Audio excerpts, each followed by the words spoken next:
네, 지난 시간까지 우리는 에스라 느헤미야를 살펴보았고요. 오늘부터 에스더서를 좀 살펴보려고 합니다.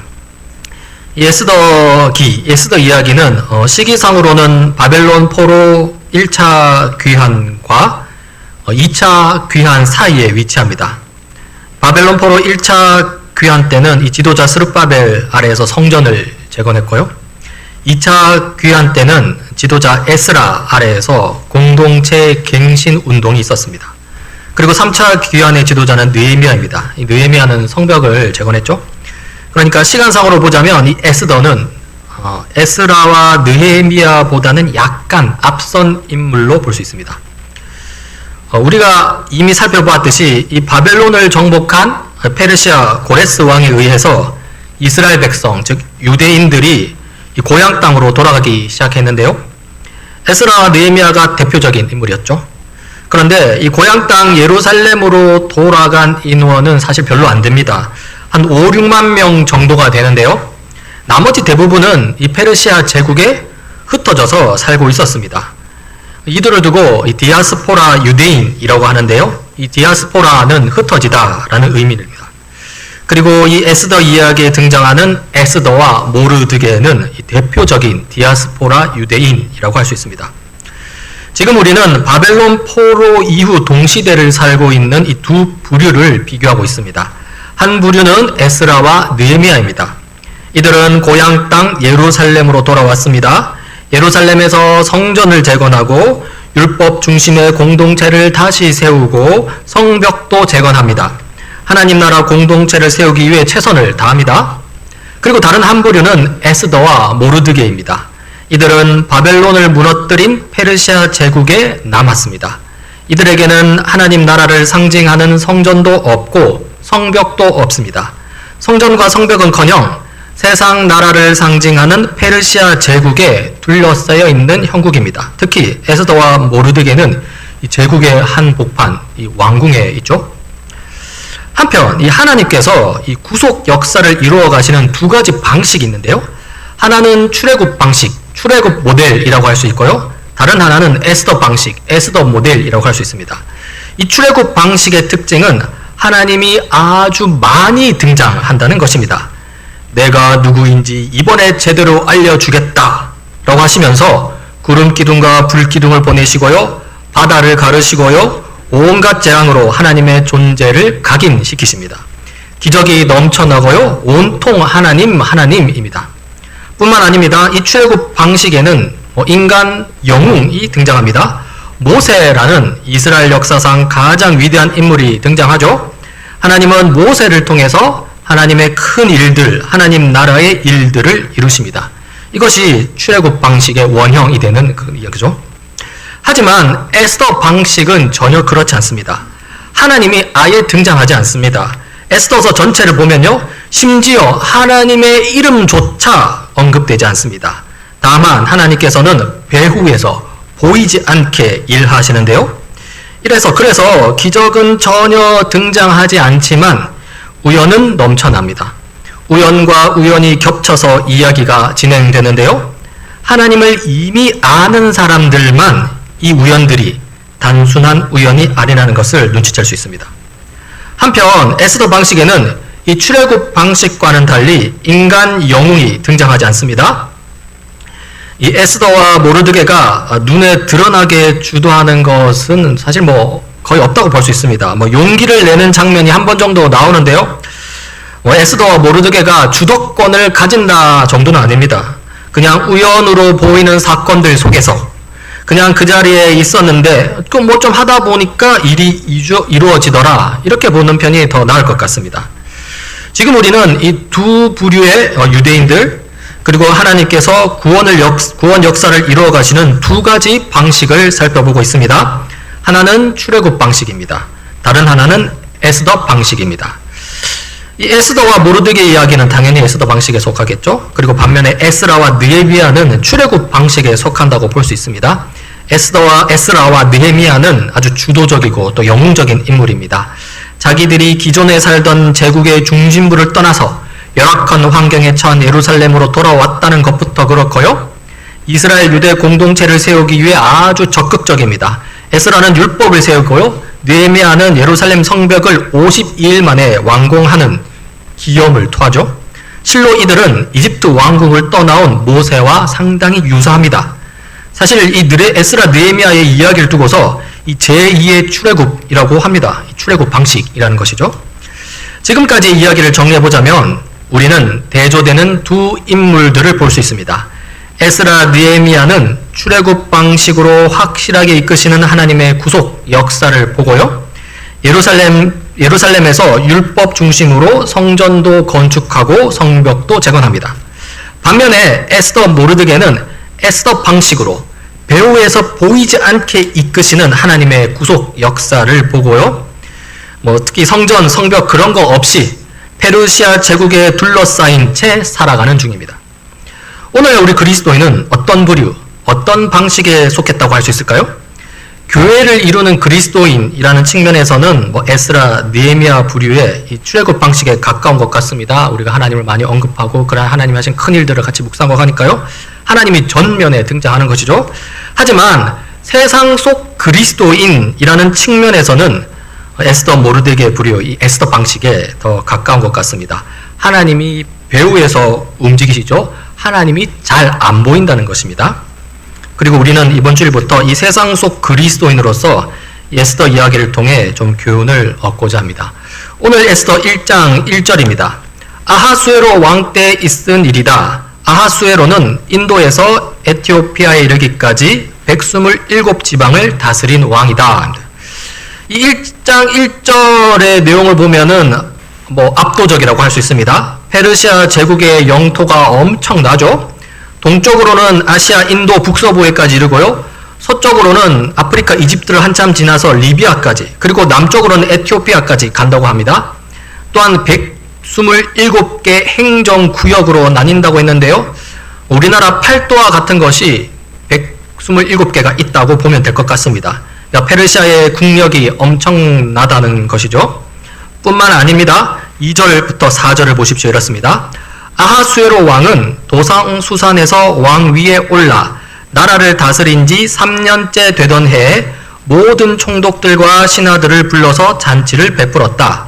페르시아와 메대의 장수들과 귀족들과 각 지방 총독들을 왕궁으로 초대하여 자기 왕국이 지닌 영화로운 부여와 찬란한 위엄을 과시하였다.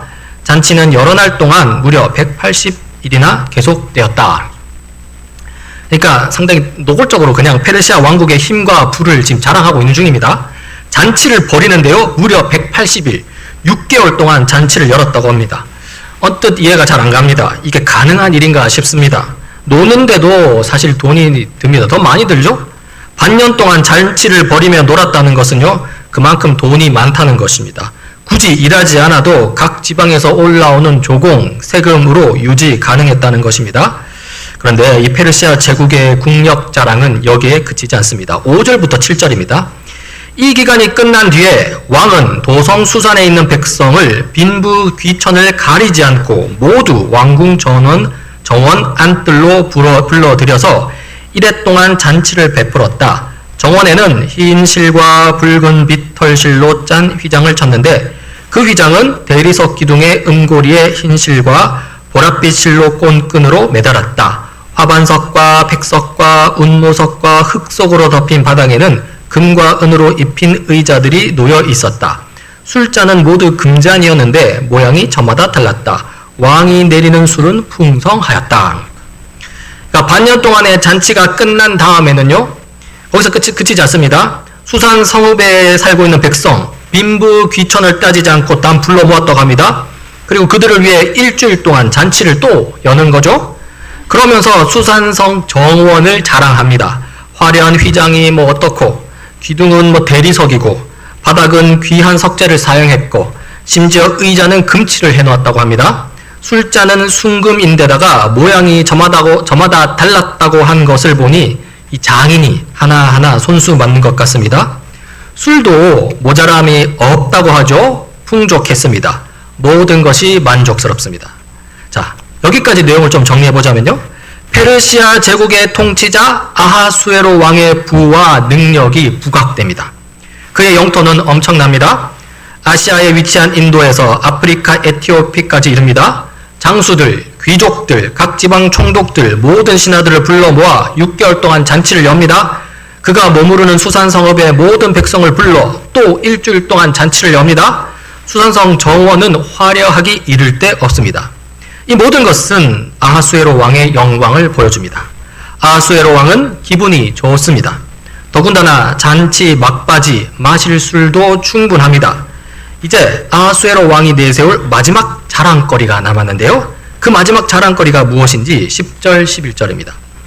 이래가 되는 날에 왕은 술을 마시고 기분이 좋아지자 자기를 받드는 7 궁전 넷이 곧 무후만, 비스다, 하르보나, 빅다, 아박다, 세달, 가르가스에게 이르기를 와스디 왕후가 왕후의 관을 쓰고 왕 앞으로 나오게 하라고 명령하였다. 왕후가 미인이므로 왕은 왕후의 아름다움을 백성과 대신들 앞에서 자랑하고 싶었던 것이다. 이 아하수에로 왕의 마지막 자랑거리는 왕후 와스디입니다. 이 아하수에로 왕은 이 아름다운 왕후 와스디를 통해서 자신의 능력을 자랑하고자 하는데요.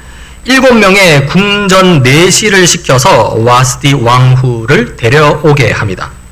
그런데요, 이 지점에서 우리는 아하수에로 왕의 영광에 뭔가 문제가 있음을 발견하게 됩니다.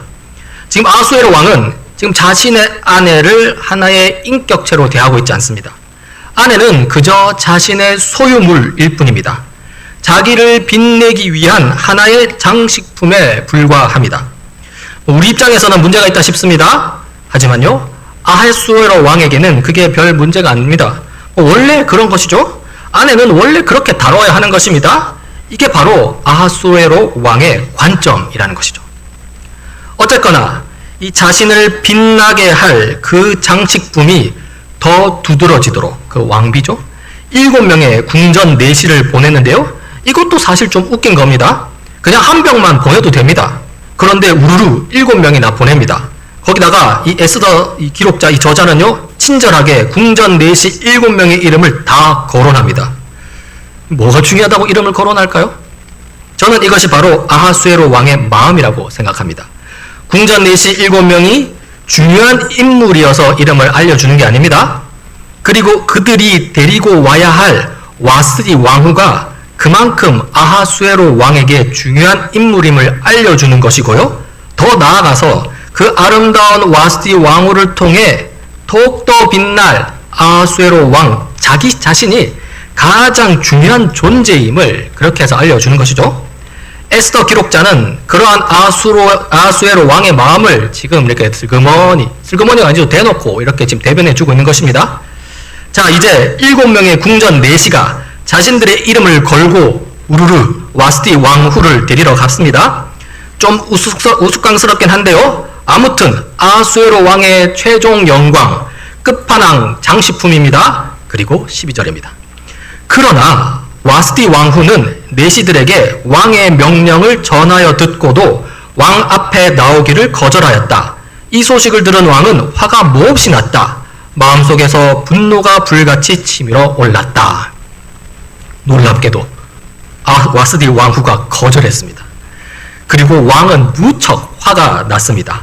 마음속에서 분노가 불같이 치밀어 올랐습니다. 왜 이렇게 화가 났을까요? 인격으로 대하지 않았기 때문입니다. 장식품 따위가 감히 나를 거절해? 이런 것이죠. 너 같은 것 때문에 나의 영광이 가려져야 해? 이런 겁니다. 활용 정점이 되어야 할 마지막 순간을 망친 것입니다. 창피했고요, 수치스러웠습니다. 그런데요, 이게 다 아하수에로 왕이 본인이 다 초래한 것입니다. 사실 이거 그렇게 화낼 일 아닙니다. 애초에 정중하게 왕후에게 의사를 물어보았다면 창피할 일, 수치스러울 일 아니었습니다. 아, 오늘은 왕후가 별로 원하지 않는구나 하고 그냥 넘어가면 될 일입니다. 그런데 그렇게 안 했죠. 사람들 다 보라고 7명의 궁전 내시를 우르르 보냈고요. 7명의 궁전 내시가 우르르 다시 돌아와서는 사람들 다 보는 데서 왕이 거절당했음을 알린 겁니다. 이러니 화가 나는 것이죠. 자, 그런데요, 이 우스꽝스러운 일이 여기서 멈추지 않습니다. 계속됩니다. 13절입니다. 왕은 곧 법에 밝은 측근 전문가들과 이 일을 의논하였다. 왕이 법과 재판에 관하여 잘 아는 이들과 의논하는 것은 그 나라의 관례였다. 쉽게 말해서 자기 아내가 그 일을 거절한 것을 두고서 지금 국가 최고위로 이루어진 법률 상담가를 통해서 상담을 받아보겠다는 것입니다. 어떻습니까? 이렇게까지 해야 하나 싶습니다. 그런데요, 왕만 이렇게 진지한 게 아닙니다. 신하들도 진지합니다. 14절입니다. 왕 옆에는 가르스나, 세달, 아드마다, 다시스, 메레스, 마르스나, 무무간 등 페르시아와 메대의 7 대신이 있어서 늘 왕과 직접 대면하여 의견을 나누었는데 그들은 나라 안에서 벼슬이 가장 높은 사람들이었다. 와스디 왕후를 데리고 오는 것 때문에 아까 7명의 궁전 내시들이 우르르 몰려다녔는데요. 여기서는 이 와스디 왕후를 어떻게 처리할 것인가를 두고 7명의 최고위 대신들이 한자리에 모인 것입니다. 7명의 궁전 내시에 이어서 7명의 고위급 대신들입니다. 이들의 이름도 하나하나 거론해 주죠. 이 뭐가 중요하다고 거론해 줄까요? 다 지금 아하수에로 왕을 지금 은근히 이렇게 풍자하는 것입니다. 저는 이런 상황이 우연이 아니라고 생각합니다. 7명의 궁전 내시들이 우스꽝스러웠다면 7명의 최고위 대신들도 마찬가지입니다. 이게 무슨 중요한 일이라고 나라에서 가장 높은 7명이 모인답니까? 뭐가 어떻든 간에 본질은 부부 간의 사적인 문제일 뿐입니다. 그런데 국가적인 중대 문제로 취급하는 것이죠. 일이 이 지경이 되도록 끌고 온 것은 아하수에로 왕이었고요. 그리고 이 상황은 사실 우스운 것입니다. 아무튼 왕은 7명의 대신들에게 와스디 왕후를 어떻게 처리하면 좋겠냐고 묻고요. 그 중에 가장 높은 연장자 신하로 보이는 무무간이 대답합니다. 16절입니다. 무무간이 왕과 대신들 앞에서 대답하였다. 와스디 왕후는 임금님께만 잘못을 저지른 것이 아니라 아하수에로 왕께서 다스리시는 각 지방에 있는 모든 신하와 백성에게도 잘못을 저질렀습니다. 이 구절을 읽으니 역시나 신하들도 왕의 마음을 잘 읽고 있습니다. 이 문제는 단순히 부부 사이의 문제가 아니라는 것이죠. 온 백성의 문제라는 것이죠. 이걸 보니 왕이나 신하나 어리석기는 매 한 가지입니다. 중요하지 않은 일을 아주 중요한 일인 양 다루고 있습니다. 어떻게 이 문제를 확대 해석하는지 이 무무간의 대답을 계속 살펴보겠는데요. 17절, 18절입니다. 왕후가 한 이 일은 이제 곧 모든 여인에게 알려질 것입니다.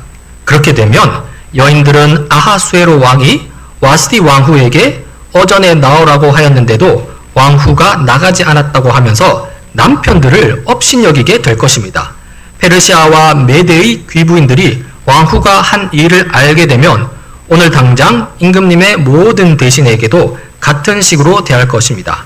그러면 멸시와 분노가 걷잡을 수 없이 되풀이 될 것입니다. 그러니까 와스디 왕후의 이 행동을 가만히 두면 일반 백성들의 아내도 귀족들의 아내도 각각 모두가 자기 남편을 무시하게 된다는 겁니다.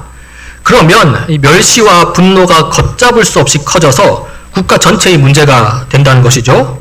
이거 확대 해석의 오류입니다. 이런 오류를 바탕으로 해결책을 제시하는데요. 19절, 20절입니다. 그러니 임금님만 좋으시다면 와스디 왕후가 다시는 아하수에로 임금님의 어전에 나오지 못하도록 어명을 내리시고 그것을 페르시아와 메대의 법으로 정하여 고치지 못하도록 하셔야 할 줄 압니다. 그리고 왕후의 자리는 그 여인보다 더 훌륭한 다른 사람에게 주시는 것이 마땅하다고 생각합니다. 왕의 칙령이 이 큰 나라 방방곡곡에 선포되면 낮은 사람이고 높은 사람이고 할 것 없이 모든 여인이 저마다 자기 남편에게 정중하게 대할 것입니다. 이 왕후를 쫓아내겠다는 것인데요. 그렇게 하면 일반 백성의 아내들이든지 귀족의 아내들이든지 모든 여인이 남편에게 정중하게 대한다. 남편을 존경하게 될 것이라는 것입니다. 그런데요, 과연 그렇습니까? 그렇게 법으로 강제적으로 와스디 왕후를 쫓아내면 제국 안에 있는 다른 아내들이 남편을 향해서 없던 존경이 마음에서 우러나올 수 있을까요? 결코 그렇지 않습니다. 사실 이렇게 칭력을 큰 나라 방방곡곡에 선포하게 되면요, 오히려 아하수에로 왕이 와스디 왕후에게 거절당했다는 소식만 널리 전파될 뿐입니다. 그 소식을 몰랐던 사람들마저 알게 되고요, 아하수에로 왕이 더욱더 우습게 되고 마는 것이죠. 하지만 이런 어리석은 해결책은 결국 실행되고 맙니다. 21절, 22절입니다. 왕과 대신들은 그의 말이 옳다고 여기고 왕은 즉시 묵묵하니 말한 대로 시행하였다. 왕은 그가 다스리는 모든 지방에 조서를 내렸다. 지금까지 우리는 에스더 1장의 이야기를 살펴보았습니다. 아하수에로 왕의 페르시아 제국은 위대해 보였습니다. 처음엔 그랬습니다. 하지만 그 실체는 우스꽝스러웠습니다. 그 우스꽝스러움은 곧 드러나고 말았죠. 우스꽝스러운 실체를 드러낸 것은 다른 사람이 아니었습니다. 바로 아하수에로 왕 본인이었습니다. 아름다운 와스디 왕후를 통해 왕이 최고의 순간이라고 여길 만한 그때, 와스디 왕후의 거절과 함께 최악의 순간이 다가왔죠. 이런 순간을 초래한 것은 아하수에로 왕 자신이었습니다. 그의 허영심이 이를 이렇게 크게 만든 것입니다. 모든 것을 다 가진 듯한 왕이었지만요, 와스디 왕후 앞에서 그 무기력함이 다 드러났습니다. 수치스러웠고 분노했습니다. 우스운 것은요, 마지막에는 아하수에로 왕 스스로가 그러한 자신의 무기력함, 자신의 치부를 온 백성에게 알리고 마는 그런 모습이었죠. 와스디 왕후가 나를 무시했소로 시작하는 조서를 온 백성에게 내린 셈이고요, 그의 허영심이 이를 그렇게 만든 것입니다.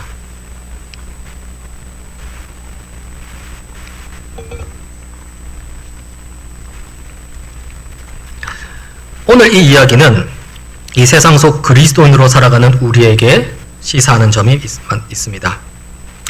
먼저 이 페르시아 제국으로 상징되는 이 세상은요, 겉보기에는 매우 화려해 보입니다. 큰 규모를 자랑합니다.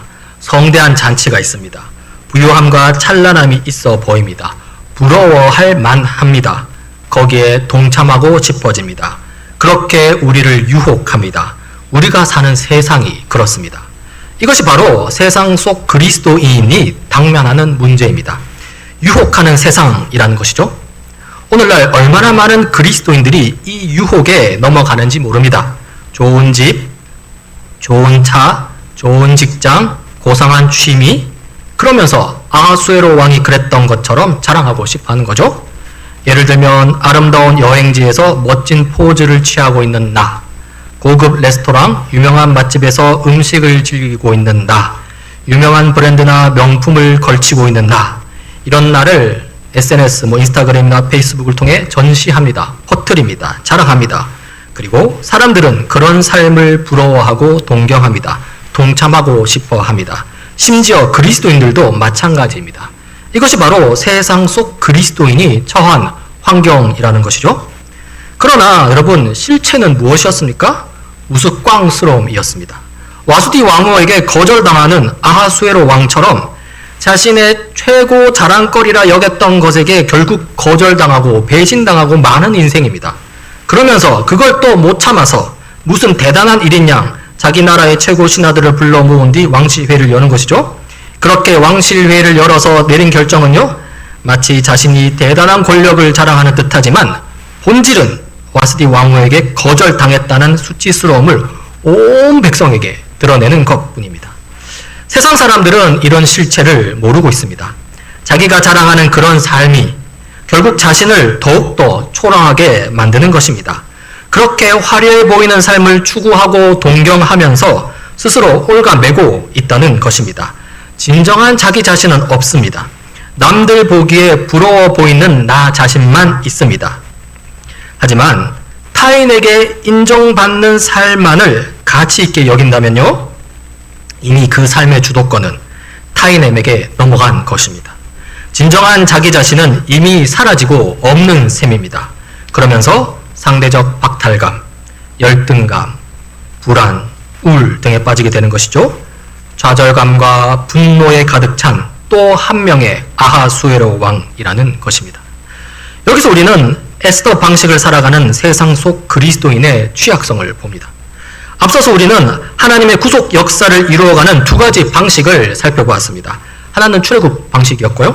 다른 하나는 에스더 방식이었습니다. 에스더 방식에는 출애굽 방식과는 달리 하나님이 일으키시는 기적이 없습니다.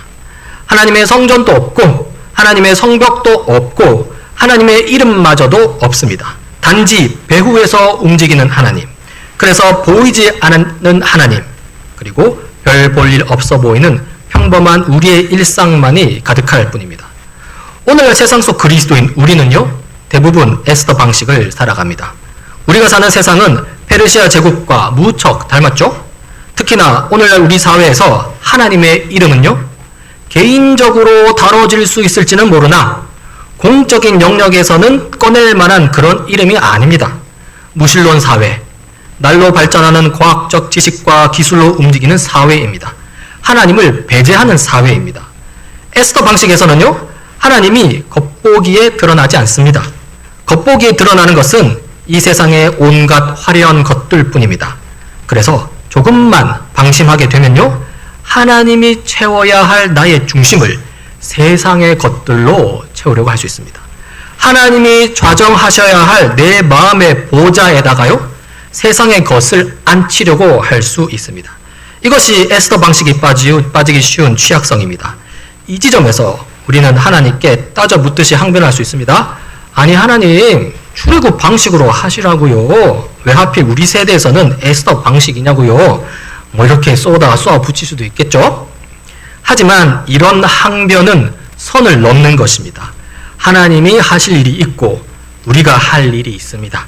하나님께서 삶의 기초를 세우시고요, 우리는 그 기초 위에서 마땅히 우리가 할 일을 하면 되는 것입니다.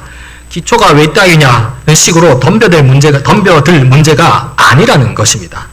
하나님이 그렇게 하시겠다고 하면 그렇게 하시는 방식 위에서 우리가 어떻게 사는 것이 최선인가를 잘 생각하면 되는 것입니다. 한편 이 에스더 방식이라고 해서 그렇다고 하나님께서 우리를 내버려 두시는 것은 아닙니다. 단지 하나님의 이름과 하나님의 일들이 겉으로 드러나지 않을 뿐이지 실상은 배후에서 우리를 위해서 끊임없이 일하고 계신 하나님입니다. 그리고 여기에 우리 삶의 핵심이 있습니다. 우리 눈에 보이지 않는 하나님, 우리가 느낄 수 없는 그 하나님의 일하심을 볼 수 있어야 하고 느낄 수 있어야 합니다. 이것을 우리는 믿음이라고 하죠. 게다가 사실 이 보통 출애굽 방식은요, 신앙생활 초기에 나타납니다. 주로 이스라엘 역사를 봐도 그렇습니다. 모세 시대 이스라엘 백성의 신앙은 아예 없었다고 봐도 무방합니다. 이집트에서 400년간 종살이하면서 하나님의 이름을 잊어버리고 하나님의 성품을 잃어버리고 하나님이 하신 일들 다 잊어버렸죠. 그래서 출애굽 사건들을 통해서 하나님이 어떠한 분이신지 하나님께서 무지막지하게 보여주신 것입니다. 그러니까 이 출애굽 방식은요, 사실 신앙의 초보를 위한 방식이라고 할 수 있습니다. 그러나 일단 그 일이 끝나고 나면, 그래서 신앙의 성숙으로 들어오게 되면 그때는 출애굽 기적이 아니라요, 시내산 율법이라는 우리의 성숙한 삶, 평범한 일상에서 이루어가는 거룩한 삶을 요구하시는 것입니다. 우리도 마찬가지입니다. 하나님의 구속 역사에 나타난 출애굽 방식의 놀라운 일들은 이미 예수 그리스도 십자가와 부활 사건에서 그 절정을 보았고 완성을 이루었습니다. 살아계신 하나님의 아들이 우리를 위해 죽으셨다는 그 말도 안 되는 사건, 그 예수 그리스도께서 죽음에서 부활하셨다는 그 놀라운 사건, 그 기적적인 일들로 출애굽 방식의 최고 절정이 이미 다 이루어졌는데 여기서 뭔가를 더 요구한다는 것은요, 사실 좀 말이 안 되는 것입니다. 이제는 우리가 하나님께 다른 무엇을 더 요구하는 것이 아니라요, 십자가와 부활하심의 그 온전한 복음에 만족해야 하고요, 그 복음에 나타나는 이제는 하나님의 요청에 우리가 응답하는 것이 필요합니다. 예수 그리스도 십자가와 부활하심이라는 그 출애굽 사건의 절정 앞에서 믿음으로 묵묵히 순종하며 일상을 살아가는 삶의 자세, 삶의 태도가 필요하다는 것이죠. 다시 말해서 신앙적으로 성숙한 삶, 어른의 삶을 살라고 하시는데 우리가 아직도 어린아이와 같은 그런 삶을 살고 싶어 하면 안 된다는 것입니다. 그리고 이 점에서 오늘 에스더 1장을 하나님께서 우리에게 주신 것입니다. 하나님이 보이지 않는다 하여 세상의 것으로 채우지 말라는 것입니다. 오늘 에스더 1장을 통해서 이 세상의 화려함 이면에 놓여있는 그 우스꽝스러움, 허무함을 알리시고요. 거기에 유혹당하거나 거기에 동화되지 말라는 것입니다. 한마디로 세상을 좀 우습게 볼 줄도 알아라는 것입니다. 화려한 세상이 여러분을 비웃습니까? 그 비웃음에 넘어가지 마십시오. 오히려 우습게 여길 수 있는 능력은 우리 그리스도인에게 있습니다. 그게 뭐가 중요한 거라고 그렇게 붙들고 있냐 하면서 가볍게 넘기시기 바랍니다. 그게 뭐가 그렇게 대단하길래 거기에 그렇게 목매달고 있냐 하면서 오히려 안타깝게 여기시기 바랍니다. 그리고 그들을 위해, 세상을 위해 기도하시길 바랍니다. 그리고요, 세상을 우습게 보기 위해서 다시 한번 우리 내면을 돌아보시기 바랍니다. 이미 하나님께서 해주신 일이 너무 크고 위대합니다. 예수 그리스도의 십자가 사건, 부활 사건으로 충분합니다. 십자가와 부활하시면서 보여주신 그 사랑이 차고 넘칩니다. 그 하나님의 사랑이 나의 정체성을 형성하고 나의 삶을 세워가야 합니다. 그것으로 주어진 삶을 살아내고 살아낼 수 있습니다. 참으로 하나님을 믿으시길 바랍니다. 참으로 하나님을 소망하시길 바랍니다. 하나님으로부터는 이런 참된 믿음과 참된 소망만이 이 우스꽝스러운 세상으로 들어가라는 타락한 세상 유혹을 이길 유일한 힘입니다. 우리 그것을 기억하면서요, 살아가시길 바랍니다. 같이 기도하시겠습니다. 하나님 아버지, 세상을 살면서 하나님이 계시지 않은 것 같고 세상을 살면서 혼자인 것 같이 느껴질 때가 많습니다. 초라하게 느껴질 때가 많습니다. 그러나 하나님은 우리와 함께 하시며 우리가 물을 뿐 우리를 위해 열심히 일하시는 분이십니다. 우리를 향한 하나님의 사랑을 의심하지 않게 하소서. 그 하나님 때문에 이 거대하고 화려한 세상을 오히려 우습게 여길 수 있는 담대함을 허락하소서. 우리 주 예수 그리스도 이름으로 기도드립니다. 아멘.